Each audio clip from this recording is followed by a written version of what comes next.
Fala pessoal, tudo bem com vocês? Eu espero que esteja tudo muito bem. Aqui a gente vai ter um aglomerado dos melhores novos animes e adaptações para 2025, fechou? Além disso, não deixe de apoiar o canal, tá no início, então o seu comentário, a sua curtida e a sua inscrição valem mais do que nunca. Começando com um anime que eu acredito que vai ser um dos melhores de 2025, Medalist, que é um anime de esporte, nesse caso a patinação artística no gelo, com a história voltada para um drama, superação e outras questões para um lado mais sentimental. Aqui a gente vai ter um cara chamado Tsukasa, que entrou muito tarde para o ramo da patinação, aos 14 anos, sendo que o ideal é aos 5. Por isso ninguém quis treinar ele e por consequência ele acabou nunca ganhando nada nesse esporte. Mesmo assim ele tenta pegar um trabalho aqui e ali para juntar grana e participar de campeonatos, mas o fato é que ninguém quer ele também como professor, até o momento em que ele encontra uma garotinha chamada Inori de 10 anos de idade, que ninguém quer treinar ela por causa dessa idade. E também todo mundo tira sarro dela por ser mais lentinha, bobinha para certas coisas, e até a mãe dela fica dizendo que é impossível para ela ser alguém na patinação. Só que aí o Tsukasa, vendo que foi basicamente isso que ele também passou, se torna o professor da Inori, porque ele viu muito potencial nela e que vai transformá-la assim em uma campeã rumo às Olimpíadas.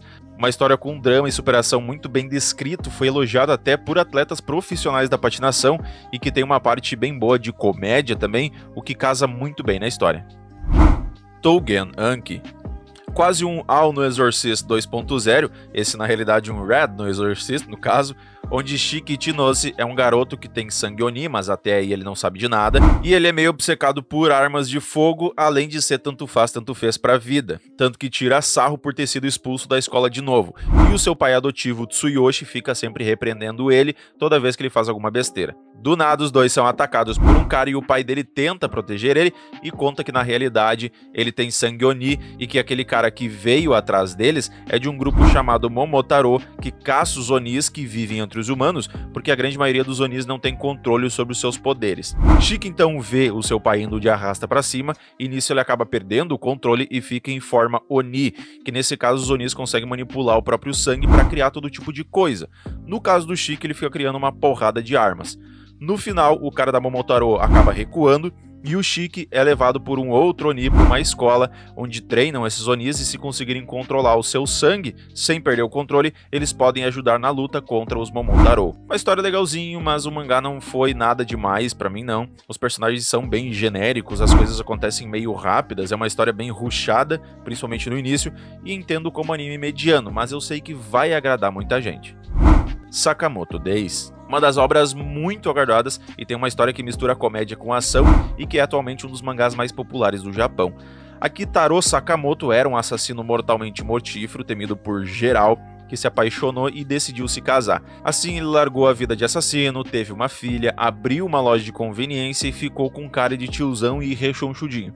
A questão é que as habilidades de assassino dele não mudaram nada, ele continua sendo absurdamente forte nisso, mesmo com essa aparência, que é o que traz muitas cenas de comédia. E quando a paz do nosso querido John Wick 2.0 é perturbada, agora ele sendo um paizão de família, mesmo com essa aparência, ele usa todas as habilidades dele para proteger a sua família, o que leva cenas de ação bem executadas e animadas, com aquela comédia muito boa. Yubel Blatt. Um anime incógnita que pode ser muito bom ou um tanto faz, tanto fez.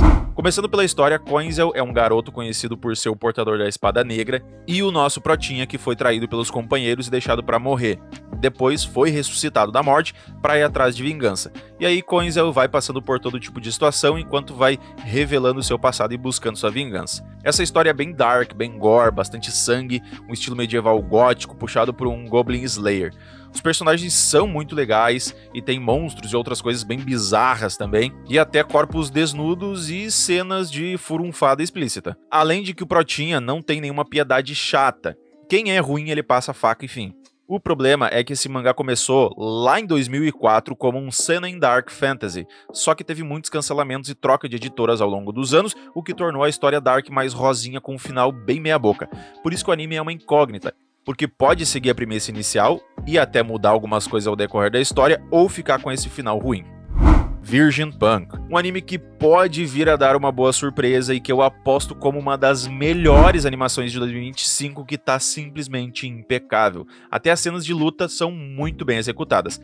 A história não foi totalmente exposta ainda, mas a gente já sabe que a personagem principal é Ubu, que parece estar fugindo de alguma instalação de experimentos ou algo do gênero, além de ter uma resistência e força sobre-humana e em dados momentos parecer ser uma autômata ou algo do gênero. Além disso, o que dá pra entender é que vai mostrar o trabalho dela como uma caçadora de recompensas e os demais personagens também caçadores de recompensas ao lado dela, sejam amigos ou inimigos.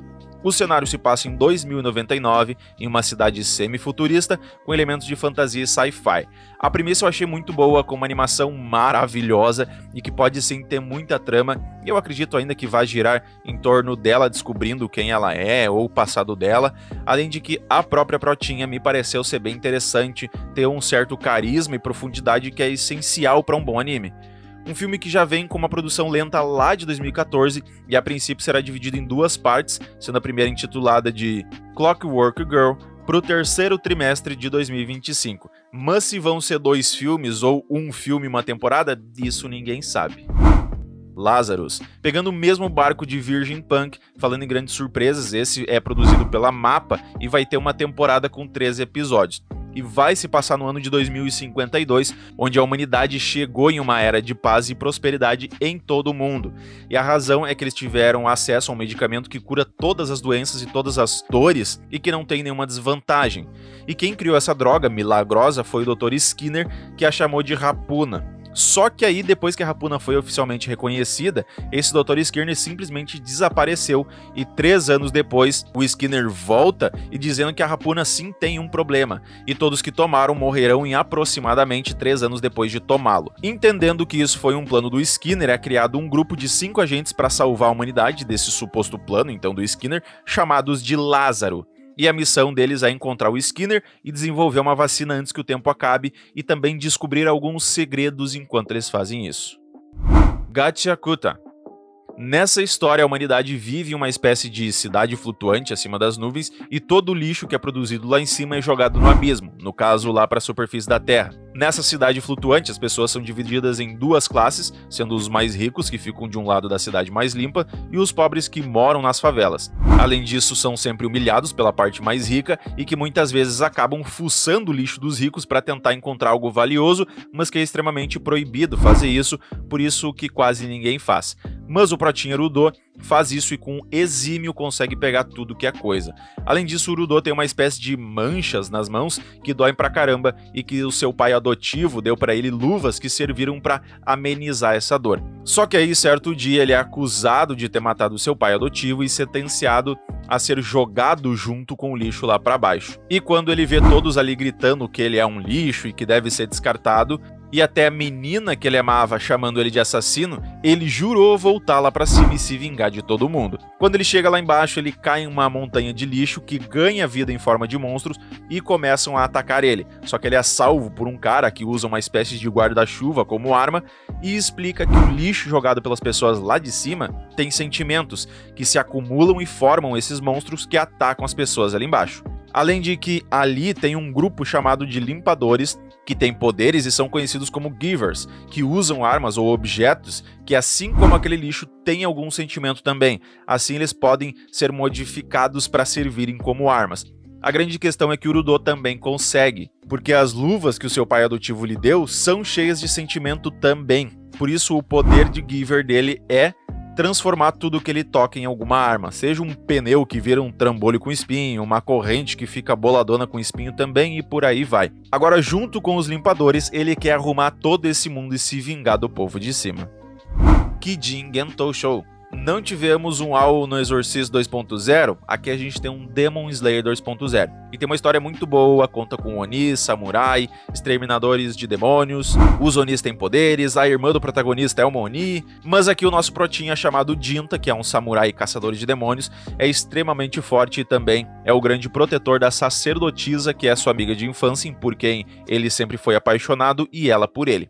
Além disso, ele tem uma irmã de 17 anos, só que ela tem a aparência de uma criança e que tem uma parte do rosto de Oni. Certo dia, Jinta encontra um casal de Onis, ela dizendo que tem o poder de ver o futuro e ele dizendo onde era o esconderijo deles e que estariam esperando por Jinta lá. Sabendo desse encontro, o conselho da aldeia pede para Jinta ir até esse covil e exterminar os dois Onis, que eles iriam cuidar da sacerdotisa enquanto isso. Chegando lá, ele encontra só o Oni, que luta contra ele e mesmo perdendo o braço, ganha desse Oni. E que no final das contas, esse Oni acaba ajudando o Jintei, dando seu próprio braço e seu poder de Oni pro Jintei, fazendo-o se transformar em um também. Isso porque agora ele vai ter que viver por mais 170 anos até lutar contra a rainha dos Onis, que acabou de matar a sacerdotisa e todos da vila. Kaoru Hanawarin Tosaku, um anime que, se bem adaptado, vai vir como uma das melhores animações de 2025. Aqui a gente tem um garoto chamado Rintaro, que passou por um problema na vida e por isso ele tem um estilo de delinquente e todo mundo fica apavorado quando vê ele, mas na realidade ele é super gentil e tranquilo. Quando ele estava trabalhando na loja dos seus pais, ele olha para uma garota e ela simplesmente sai correndo apavorada. Só que depois ela volta, pede desculpas e diz que não fugiu por causa da aparência dele, e no final os dois acabam virando amigos. A partir daí eles descobrem que, na verdade, ele é da escola Chidori e ela é da Kikyo, que são escolas que se odeiam e ficam uma do lado da outra. Só que a Chidori é só pra meninos e é cheio de gente com nota ruim, cabelo pintado, e a Kikyo são as mais riquinhas, com notas excelentes e tudo mais. E aí ninguém pode descobrir essa amizade deles, que aos poucos vão se encontrando cada vez mais. Ele acaba pedindo ajuda nos estudos, ela começa a frequentar mais o lugar que ele trabalha, mais pra ver ele no caso, mas querendo ou não, aos poucos também os amigos dele e as amigas dela vão descobrindo essa amizade, o que leva a alguns problemas. A grande questão é que os protagonistas não são dois idiotinhas que aceitam tudo, ou que esse problema das duas escolas vai ficar se arrastando até o final. Eles querem se ver e ponto, e são muito honestos com os sentimentos deles também, o que tira qualquer enrolação desnecessária, só pra ter mais história e nunca chegar no que a gente quer ver mesmo. Além disso, os amigos dele têm um papel fundamental também, porque eles também não são uns tontos na história, eles dão certos empurrões que ajudam a história a não travar, e tem horas que falam poucas e boas pro pessoal da Kikyo e que quebra direto algo que poderia vir ser algum problema entre as escolas, dando mais fluidez pro anime. Além disso, não foca só no romance dos dois, tem uns romancezinhos entre os amigos de ambos que é muito bom e incrivelmente bem aprofundado, e claro, também tem histórias de amizade entre os amigos que são bem aprofundadas também, não deixando algo monótono.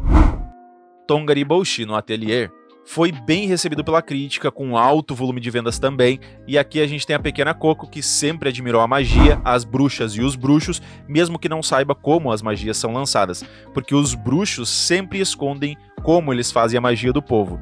E quando um bruxo chamado Kifrey, ou algo assim, eu não sei se essa é a pronúncia correta, vai para a Vila da Coco, ela acaba vendo como ele faz, que é com desenhos, diagramas no caso. Por isso eles não mostram para ninguém, porque senão todos poderiam usar e tudo poderia virar uma zona.